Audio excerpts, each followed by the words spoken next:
Hello guys, and welcome to a new Steel Division video today by me, Vulcan.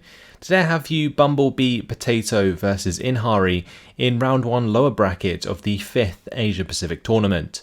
Today we're going to be seeing Caumont le Vent, and on the Allied side the 3rd Canadian Infantry under the command of Bumblebee, and on the Axis side the 352nd Infantry. Now both players have already played one game in this tournament, Bumblebee being pushed down to the lower bracket by KD Laker in the upper bracket round 1, and Inhari got pushed down by Eugen.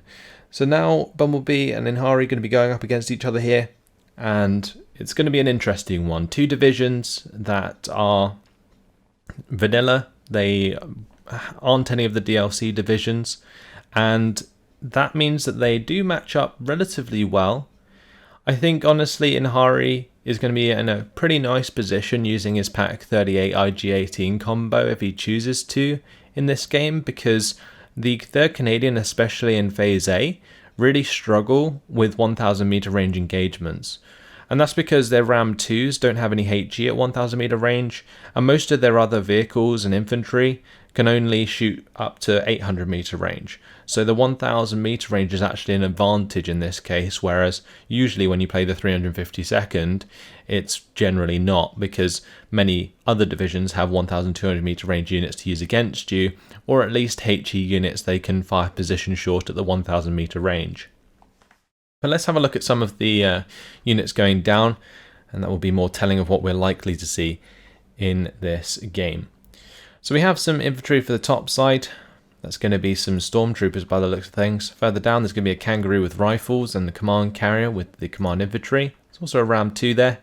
For the mid it's going to be rifles and some recon. And on the bottom side we have a kangaroo with the rifles and AT gun, command infantry and 2 units of stormtroopers. And that makes sense since contesting this forest area will be on the priority of the 3rd Canadian, especially having stormtroopers available. The 352nd will struggle to deal with the infantry engagement at close range, but that's not to say that they won't be able to dominate the rest of the map with the Pack 38 IG-18 combo that I already mentioned, because the Ram 2, although it can tank a lot of shots from max range from those Pack 38s, is going to have to get close to use its machine gun and start pinning those down, and at the 600 meter range the 30 cal requires, the Pack 38s will have penetration chance, so that's something that Bumblebee is going to have to be very careful of. We can see on the bottom side for Inhari, he's got what looks like 2 mortars at the start down here, going to be accompanying those by some grenadiers, and there's going to be some fusiliers in there, and the command infantry, Panzerschreck for the bottom side, fusiliers for the mid. For the top it's going to be double Ostrupen, 81mm mortar, do see some fusiliers in there, and the Grenführer. There's also a unit that's been left behind which is an IG-18, looks like that has not been commanded forwards just yet. So 3 81mm mortars from the start. Very interesting choices indeed. I kind of like it for the infantry engagement versus the stormtroopers, but he really needs to have Ostrupen in here rather than grenadiers, because Ostrupen you can afford to lose, whereas grenadier squads maybe not so much. Either way, strong push going to be coming in on the top side here. No Pack 38, no AT gun, not a single AT gun actually at the start of the game, and I feel like that is a huge mistake versus the 3rd Canadian. So now this kangaroo is getting right up in the face of this tree line. The rifles are going to be able to run into the tree line and start engaging infantry there, when otherwise they shouldn't really be able to cross here. Like, this should be like an IG-18 Pack 38 setup, which can hold back both the kangaroo, the ram and the command carriage, kill all of those very easily indeed. But so far Bumblebeepotato must be counting his blessings, as he has not bumped into a single AT gun. His command carrier is moving in on the bottom side, kangaroos just freely moving up. We do see the sniper scouts moving through the mid here, and they probably aren't spotting much either. We go to Bumblebeepotato's perspective, yeah. Ready, sir. All he can see is the mortar that's been firing at him running away, alongside the Grenführer. And just nothing to stop his kangaroo and command carrier from getting very aggressive here. 58% territory lead already for Bumblebee Potato. The Panzerschreck is going to clean up the kangaroo, which is a nice kill. Be interesting to see if the Panzerschreck can kill off the command carrier as well, as that may leave Bumblebee Potato a little bit short on fire support on the bottom side. However, the Stormtroopers making short work of the Grenadiers. They use up both their grenades, which wasn't ideal, but definitely a lot of damage done. Spitfire Mark 9 and the command carrier did kill off the Panzerschreck, so that's no longer a threat. Up on this top side, Osttroop, one squad's been surrendered, 2 squads likely to be surrendered. The Fusiliers are pinned down and the Grenadier is out of range, so we might even see those be surrendered. Osttroop are nearby though, so that will stop the surrender for now. But if those Fusiliers and Osttroop spread out, then the Fusiliers will just get surrendered at the 100-meter range. Spitfire Mark 9 coming in for the strafing run onto the Pack 40, and well, I think it's a bit late for an AT gun now. Inhari's just lost so much ground here. These Fusiliers trying to get the AT onto the command carrier will be throwing their AT grenade and finding the kill, but they aren't providing a frontline presence due to being a recon squad. Now the Pack 40 does kill off the command carrier, but with the kangaroo at close range, Pack 40 is pretty much dead. Wasp is coming up, that's going to pin down the Osttroop in here.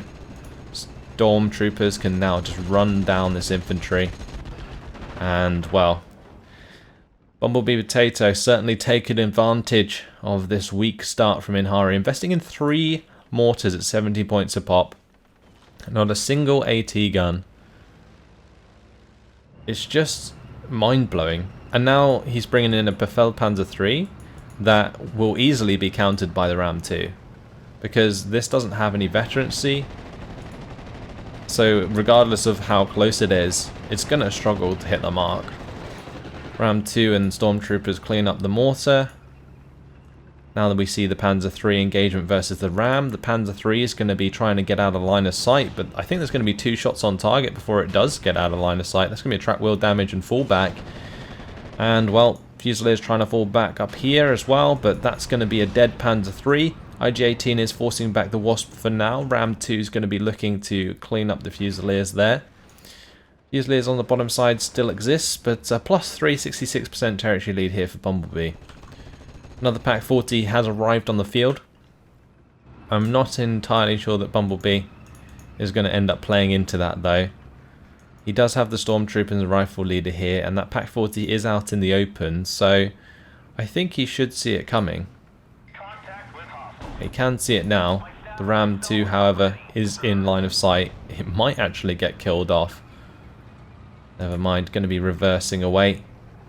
Trying to get out of the 1,200 meter range. Could also use these trees to block the line of sight for sure.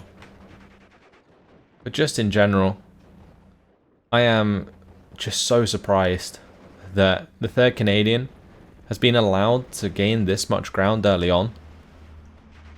Like 2 Pack 40s at the start of the game would have made so much difference. So I don't understand why you wouldn't invest in those. Even the Pack 38s, they would stop the advance of the Ram 2s, again the command carriers, the kangaroos, all of those things would have just been left out to dry. And in this case, while Bumblebee Potato, he's got to be very careful with this Ram. He's literally letting it be shot freely by the Pack 40. All he'd need to do is drive down slightly.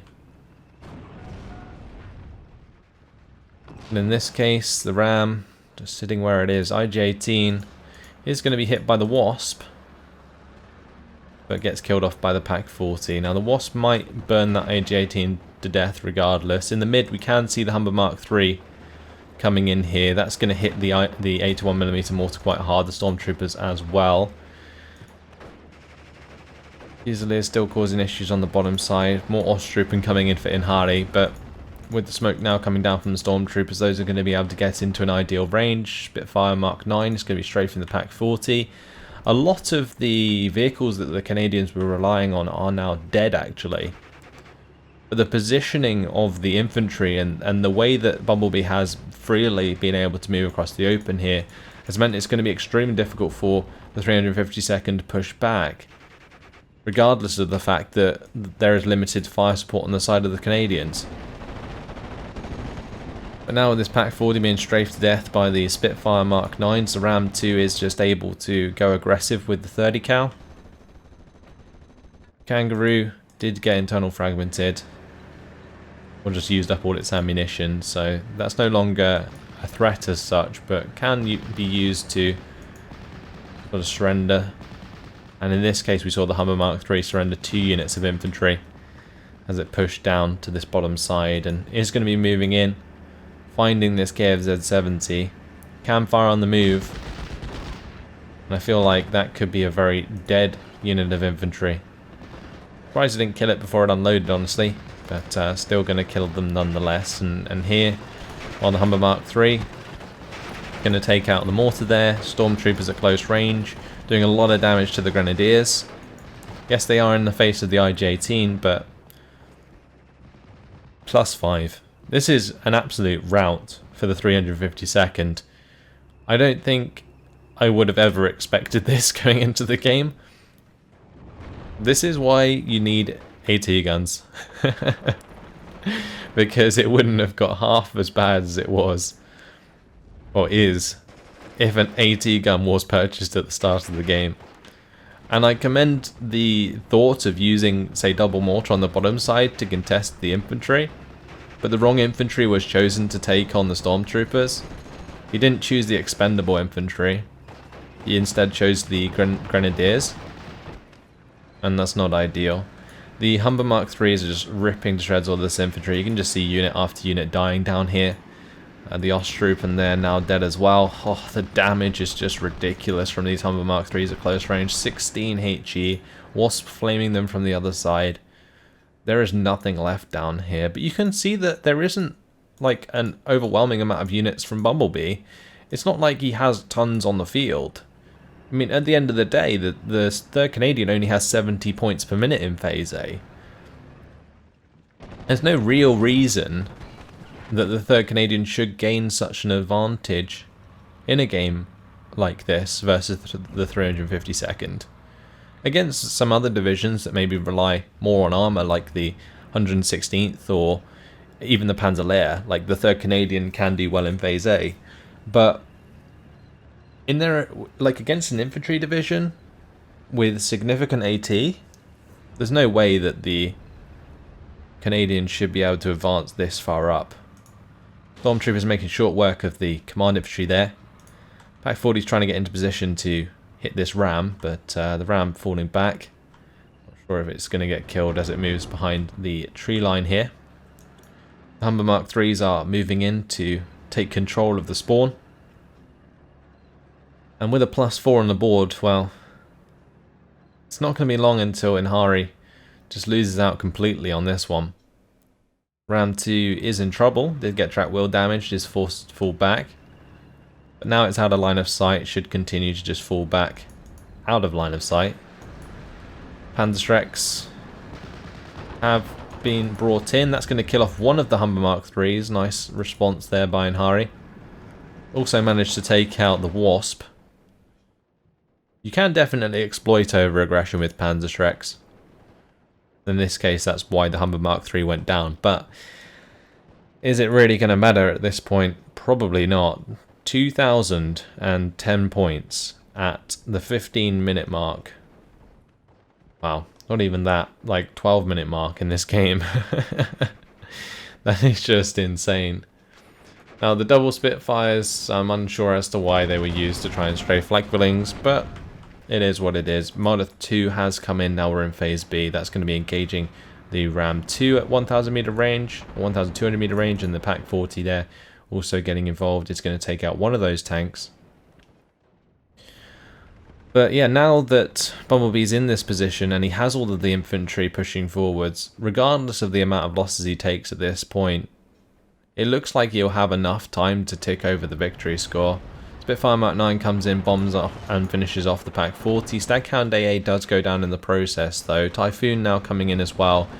A very heavy reliance, honestly, on aircraft, which is not something you'd see often out of the 3rd Canadian, at least not until Mosquito spam in the late game. But the 120 points per minute is a significant upgrade from the 70 points per minute in Phase A. So Bumblebee is going to have plenty of reinforcements on the way. At this point, if you wanted to solidify this victory, it'd just be get a few AT guns in here and make it incredibly difficult to push forwards. But with the +4 still ticking, looks like we're going to see a victory very shortly indeed. Leo Major is just providing recon down here. There's also the Recce squad. Honestly, you could probably let the sniper open up, since you already have the Recce closer. But yeah, I'm pretty sure it's just over now. There's not enough ground being made back. The 352nd is definitely not a mobile division. And there you have it. That is victory, as the score ticks up in favour of Bumblebee. And after 13 minutes and 41 seconds, like I said before, an absolute rout in favour of Bumblebee.